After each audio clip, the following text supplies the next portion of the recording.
Ito na ang latest ng Mixed Topics, mainit na showbiz ganap. Trending ngayon ang manifesting Catherine Bernardo for FPJ's Batang Quiapo. Hindi lang sa mundo ng social media, pati rin ang mga taong sumusuporta kay Catherine Bernardo. Kumakalat kasi ang post sa social media na sana ay maimbitahan ng kapamilya actor-director ng FPJ's Batang Quiapo na si Coco Martin, si Catherine Bernardo. Napapabalita kasi na bumababa di umano ang rating ng FPJ's Batang Quiapo dahil sa Black Rider ng GMA na pinagbibidahan ni Ruru Madrid, Mateo Guidicelli, Yasi Pressman, Katrina Halili at marami pang ibang magagaling na aktor ng GMA.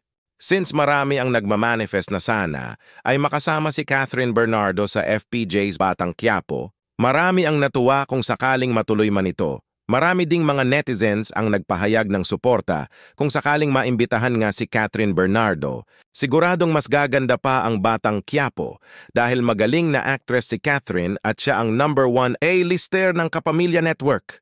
Kung sa aktingan lang din ay hindi naman magpapatalo si Catherine dahil sa husay niya, kaya niyang gampanan ang mga role na ibinibigay sa kanya.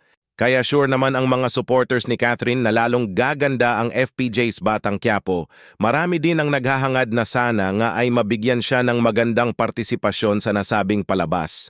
Marami naman ang mga nagbigay ng suporta kung sakaling matuloy ito. Heto naman ang mga ilan sa mga comments ng mga netizens. I agree for Catherine Bernardo to act FPJ's Batang Quiapo. Tapos si Daniel din papasok siya kalaban naman, hahaha, gusto niya yun. Yes po. Super kaabang-abang sana ipasok si Kat sa Batang Quiapo. Wow, manonood na talaga ako if papasok na siya sa Batang Quiapo. Yung hindi sana ako manonood pero aabangan ko si Miss Kath. Makikitang mainit naman ang pagtanggap ng mga fans ang idea na ito kung sakaling ipasok si Catherine Bernardo ni Coco Martin sa nasabing palabas.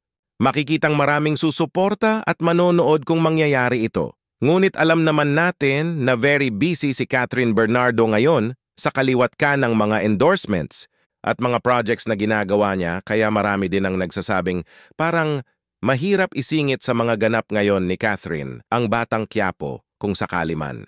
Nabanggit kasi ni Catherine Bernardo noon na tuloy ang paggawa niya ng pelikulang Elena 1944. Isa din ito sa inaabangan ng mga fans niya na matapos dahil maganda ang project na ibinigay sa kanya.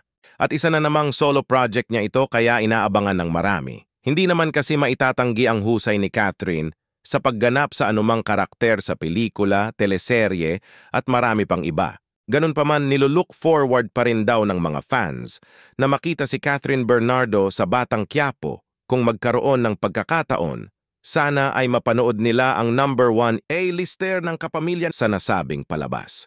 Kung matatandaan nung hindi pa hiwalay ang Kathniel, nagpahayag na din noon si Daniel Padilla na kung kailangan siya ni Coco Martin sa Batang Quiapo, ay magsabi lang daw siya at ganun din si Catherine Bernardo at handa silang tanggapin ang project. Ngunit sa mga nangyari sa Kathniel, mas gusto na lang daw makita ng mga fans na solo si Catherine Bernardo sa Batang Quiapo kung sakaling maimbitahan man ito ni Coco Martin bilang special guest niya sa nasabing palabas. Ganun pa man nilulook forward pa rin nila na maimbitahan ni Coco, sina Catherine Bernardo at si Daniel Padilla kahit sa magkaibang genre at hiwalay na episode.